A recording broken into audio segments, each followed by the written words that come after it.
أول حاجة الرحمة والمغفرة وخلود شهداء الثورة وشهداء الحرب من المدنيين والعسكريين وكل المناضلين، وعاجل شفاء الجرحى والمصابين والعوض ظافر المفقودين، وربنا يفك أسر المأسورين، وربنا ينصرنا على الظالمين، وندعو الله أن تتوقف هذه الحرب ويعود السودانيين والسودانيات لبلادهم آمنين مطمئنين، ويلم شمل جميع السودانيين والسودانيات في السودان الوطن الواحد الكبير بدون أي انفصال زي ما قالت الرفيقة أماني، والتحية لها هنا في التشديد الكبير جدا على إنه والله نحن ما حنسمح بأي يعني شبر من البلد إنه ينفصل. التحية لك شديد الرفيقة أماني، والتحية للرفيق عادل وكل الموجودين بكل مقاماتكم السامية. شكرا يا رفيق ياسر على المقدمة. والنقطتين اللي قلتهم ديل حقيقة ده هو الإحساس بتاع أي زول في الحكومة، يعني حاسي بما هي السياسة دي ذاتها أو ممارسة دي ذاتها من أجل الناس، ده التزام أخلاقي منك أنت كزول سياسي أو حتى لو مهني، في التزام أخلاقي للسودانيين اللي أنت منهم وهم منك بشتى يعني قبائلهم، بشتى مناطقهم، بشتى لغاتهم، بشتى أجناسهم، إنك أنت تخدمهم.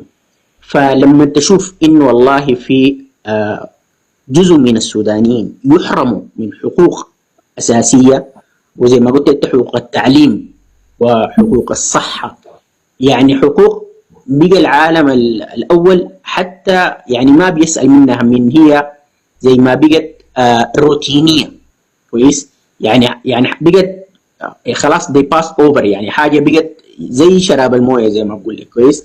لكن هنا تبتلقى الناس يعني بتتعب عشان تلقاها، لا وكمان تلقى فيه يعني مش حكومة بتحرم منها الناس حقوق دستورية، حقوق مدنية، خدمات، تعليم، صحة. لازم ما ممكن تقعد تتفرج على السودانيين دول وهم يحرموا من أبسط الحقوق بتاعتهم. يعني مستحيل أي زول ممكن يكون بيمارس سياسة أو بيسمي روحه سياسي أو حتى مهن، يعني حقيقة يعني طبيب ولا معلم كده ما يعني يقيف وقفة قوية تجاه ذلك كويس. عشان كده ده كانت من الحاجات الأساسية، حتى خلي سياسيين يعني كويس مهنيين المفروض يقيفوا في الحاجة دي. وأنا حقيقة في كثير جدا من المهنيين ما ينضموا، تحب استغرب في الحكاية دي، يعني ما حكاية ما داير لها أساسية، فقط مهنية. يعني أنا كطبيب لما تجي زول يعني مريض ما بتسأل منه إنه هو ده من وين، جاي من قبيلته شنو، من ياتو جهة ولا كده. يعني أتذكر إحنا حتى يعني لما كنا في اعتصام القيادة، أتذكر يوم 9 وجو هجموا على الاعتصام، اتضربوا ناس جابوهم لنا في الفرقة. الشباب الصغار جو معاهم قلنا يا اخوانا دقيقة ديل ما خلاص حسي مصابين، ده المفروض يقدم له الخدمة مهمة جدا جدا. فانت ما ممكن تشوف انه والله يا اخي في سوداني بيتحرم من حاجات خدمات اساسية وانت والله تقعد تعاين تتفرج. طيب بالنسبة لخدمات الصحة طبعا هي يعني انا فصلتها شديد حتى زي ما قلت انت رفيق ياسر، وفي الفيديو بتاعي لما في زيارتي لمستشفى نيالا، انه الخدمات الصحيه ناس كثير ما عارفين انه كان في خدمات اتحاديه وخدمات ولائيه. يعني مثلا نحن كنا شغالين في حاجه اسمها المركز القومي لامراض الجهاز الهضمي والكبد. مركز قومي ده معناها الفند او التمويل بتاعه اتحادي. دي كانت في مراكز اتحاديه زي دي، مثلا مركز قومي للمخ والاعصاب، مركز قومي للجهاز الهضمي وامراض الكبد، مركز قومي للكلى وامراض القلب، مركز قومي للاورام. دي كلها خدمات اتحاديه اتقطع التمويل بتاعها من الولايات او مناطق دارفور وكردفان، ومنها ايضا صندوق القومي للامدادات الطبيه كويس، والخدمات التحصين ذاتها هي اتحاديه. فانت لما تلقى الحاجات دي كلها الفند الاتحادي بتاعها بقطع، معناها كده الامراض اللي عشان كده حسي تلقى الامراض الناتجه من التي تم القضاء عليها بالتطعيم رجعت ثاني كويس. لما تجي تلقى الاورام زادت ثاني، لما تجي تلقى سوء التغذيه ثاني، لما تجي تلقى ما في ادويه، معناها دي نشوف الناس دي لعبت كيف في الحاجات كلها المركزيه او الاتحاديه قطعت كويس. عشان كده الامراض المترتبه عليها كلها قامت زادت. فشوف شوف الناس دي بتفكر او بتعمل بالاسف لهذه درجه من العنصريه. فدي حاجات مهمه جدا الناس تعرفها. وللاسف يعني الناس لما تجي تشوف الحاصل ده بتلاقي انه ما بس او ما تسمى بحكومتها يعني، لا حتى للاسف في منظمات دوليه ما تجاوبت مع الحاجه دي. يعني مثلا لما جاء الدكتور تادروس من منظمه الصحه العالميه WHO زار بورسودان، بس مع انه كان ممكن يزور دارفور، ممكن يزور كردفان، يشوف الاوضاع الحاصله فيها شنو. فدي برضه واحده من الحاجات السيئه. مش كده بس، حتى المنظمات البسيطه العامله في المناطق في دارفور وكردفان لما كان بتجي في بورسودان نحن لاقيناهم في نيالا، انه والله بيقول لك اول حاجه باخروا لنا الفيز بتاعت الدخول. اثنين لما نجي ما بدون الورك بيرميت، نقول لهم ماشيين دارفور ولا كردفان، يقول لك ليه ما تمشي عبر ولا شنو. بيقول لهم هناك في مواطنين صح في عبر الرسم محتاجين بسبب الحرب، برضه في دارفور وكردفان موجوده. لما يجوا دارفور وكردفان بيأخروا لهم تحويل الالتزامات الماليه بتاعتهم او اموالهم عشان يدفعوا للناس السودانيين الشغالين معاهم والكوادر الشغال معانا. ليه؟ عشان يضغطوا عليهم عشان يقوموا يخلوا البلد او يهاجروا او يسافروا او كده.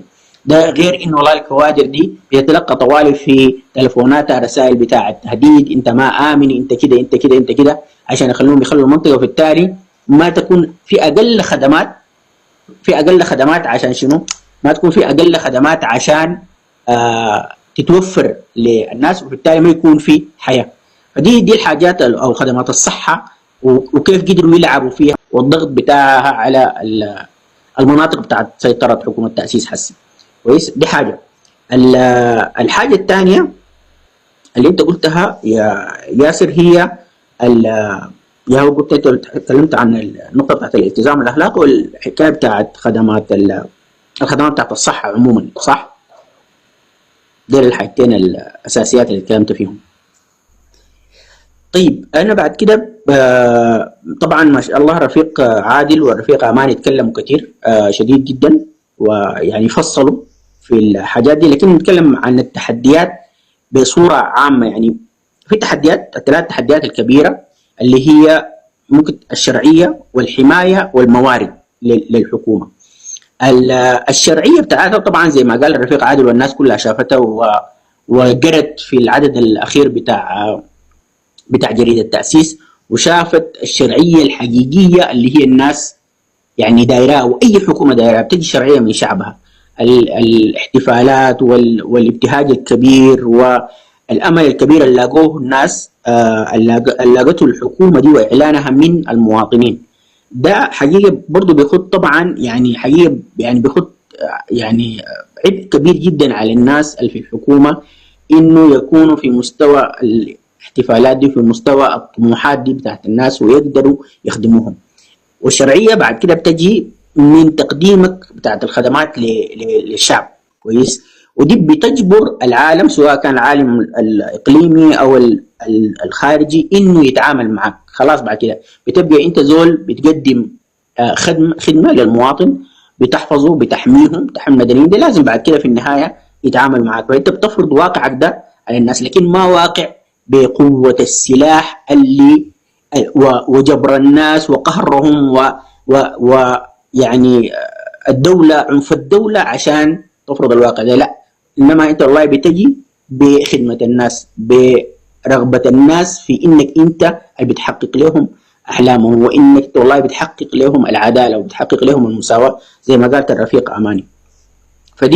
ده اختلاف الحكومة دي من كل حكومات السودان السابق، إنه والله الحاجة دي أو الخدمات دي بتجي من حاجتين في الحكومة، إنه والله من نشاطات الحكومة وقطاعاتها المختلفة، ومن مقدمين الخدمة ذاتهم. عشان كده النظرة بتاعت الحكومة للعاملين في الدولة حتكون مختلفة، ما وبالذات مثلا يكون العاملين في الدولة النقابات، العمال، المعلمين، الصحة، دي ما بتاخذ الحكومة القادمة كأنه دي الأعداء. يعني الحكومة تيجي تعامل إنه والله النقابة كعدو لها لأنها داير تقلب الحكم. لا، في النهاية أنت النقابة دي انت بتعتني بعاملينها، بتعتني بمنسوبينها، ومنسوبينها بيساعدوك في تطوير المهنه، وبالتالي بيؤدي لتطوير الخدمه. فدي حاجه مهمه جدا الناس حتلاحظها. التحدي الثاني اللي هو بتاع الحمايه، طبعا ده جزء عسكري وامني كبير جدا، وده اكيد فيه الجزء العسكري بتاع جيش التاسيس اللي هو ده من اهم مرتكزات والمبادئ اللي خدتنا في المبادئ ال 32 اللي في الميثاق بتاعنا، انه تاسيس جيش مهني قومي واحد عنده عقيده وطنيه، لا يرفع السلاح ضد مواطنينه، وما بيوقف عنف الدوله من المواطنين زي ما قالت رفيقه اماني. ده اللي كان حاصل حتى من قبال الاستقلال. ليه؟ لانه بس فقط الناس بتطالب بحقوقها. فده الحمايه دي للمواطنين في المناطق بتاعتهم دي. في النهايه نحن ما بنقدر نقول انه والله نحن حيكون عندنا جيش وحيكون عندنا سلاح متقدم وحنقدر نحمي مواطنينا في كل المناطق بتاعتهم. كويس. التحدي الكبير الثاني طبعا الموارد. طبعا الموارد دي برضه زي ما ياسر لو تابعت في زمان كنا اتكلمت برضه في الاقاليم بتاعت حكومه التاسيس هي من اغنى مناطق السودان بالموارد، وزي ما قالت رفيقه اماني كانوا الحكومه المركزيه بتستفيد من الموارد دي وتحرم من ايراداتها حتى مواطني الاقاليم. عشان كده ما كان في تنميه متوازنه، ما كان في تنميه عادله. عشان كده الان هيكون في حسن استغلال للموارد دي ويكون في فيدراليه حقيقيه، واهم حاجه انها مكافحه الفساد.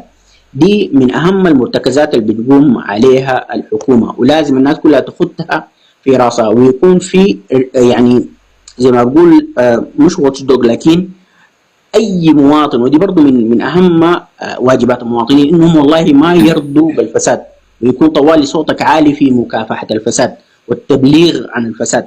كويس. يعني الحكايه ما بس وظيفه حكومه، لا، وظيفه حكومه ومواطن ايضا. طيب الرفيق عادل اتكلم عن حاجه مهمه جدا في التحديات السياسيه اللي هو الانقسام السياسي. هو للاسف طبعا الانقسام السياسي ده موجود وحقيقه، وزي ما قالت الرفيقه اماني بيعود لجذور قديمه في البلد من الاستقلال او من فئه او نسميها نخبه. ما بقول عليها انه دائما بقول الكلام ده انه والله دولة 56 هي ما جغرافيا، لا، دولة 56 دي عابرة حتى للجغرافيا. ليه؟ لأنها حتى جابت ناس من الهامش ومن الأطراف ولونتهم بلون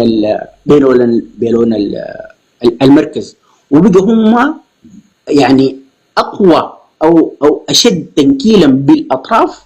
أقول لك حتى يعني زي مثلا مثال زي جبريل ومناب، كويس، زي كباشي في الجيش. للأسف دي الناس مفروض يكونوا هم الناس الحاسين بمعاناة الأطراف لأنهم من الأطراف، لكن للأسف هم اصطبغوا بصبغة الحكومة المركزية أو بناس المركز. وفي نفس الوقت في ناس في المركز مهمشين جدا جدا. يعني الناس لو شافت في الشرك، كويس، يعني حقيقي الشرك ده من الحتات المهمشة جدا جدا، وبالذات في التعليم. كويس. يعني من الحتات المبالغ فيها. يعني حقيقة الناس اللي بتكون وصلت هناك وشافت هناك بتكون شافت يعني حقيقة مستوى الأمية اللي هناك ده يعني للأسف يعني أشد وأنكد. كويس. الشمالية يعني هي من الحتات الفقيرة، هي كلها قرى فقط على النيل ما عندها الموارد الموجودة فينا. فعشان كده الناس اللي استأثروا بالسلطة والثروة ديل هم طبقة معينة تقاطعت امتيازاتها الاجتماعية والاقتصادية، وجابوا من كل الأقاليم ديل. وحتى للأسف إنه والله بيجوا يعني الناس اللي جابوهم من الأقاليم بيجوا هم أشد من ضيوف زي مالك عقار مثلا. دي كلها أمثلة للأسف، يعني أمثلة محزنة جدا جدا.